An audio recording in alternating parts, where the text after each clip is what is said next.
La relation entre la religion et la science est souvent dépeinte comme conflictuelle. Cependant, c'est une simplification excessive. Le récit historique révèle une interaction plus nuancée. La religion et la science se sont croisées et influencées mutuellement pendant des siècles.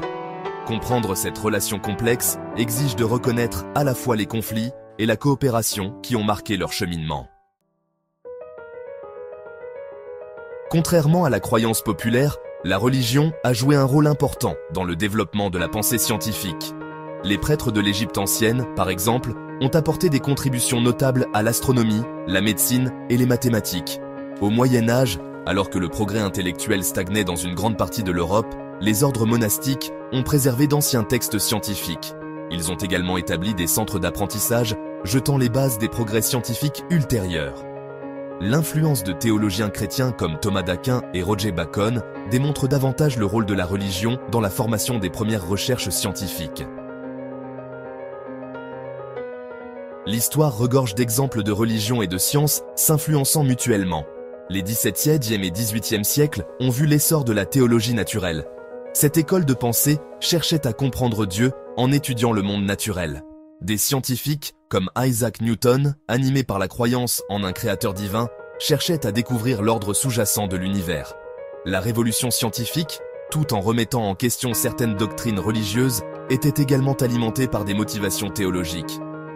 Même aujourd'hui, des domaines comme la cosmologie et la bioéthique témoignent de l'intersection continue de la pensée religieuse et scientifique.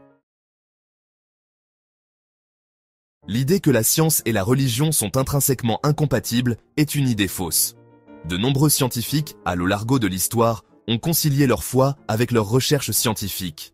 Galilée, tout en étant confronté à l'opposition de l'Église, est resté un chrétien fervent.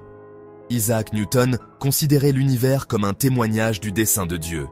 Même Albert Einstein, souvent cité comme un partisan de l'athéisme, a exprimé une croyance en un sentiment religieux cosmique. À l'ère moderne, des personnalités comme Francis Collins, généticien et ancien directeur des National Institutes of Health, démontrent la compatibilité de la foi et de la recherche scientifique. Le dialogue permanent entre la religion et la science souligne leur potentiel de coexistence et de complémentarité. Bien qu'il existe des différences, les deux s'attaquent à des questions fondamentales sur l'origine de l'univers, le sens de la vie et les implications éthiques des découvertes scientifiques. En reconnaissant leurs intérêts communs et en s'engageant dans un discours respectueux, la religion et la science peuvent contribuer à une compréhension plus complète de nous-mêmes et du monde qui nous entoure.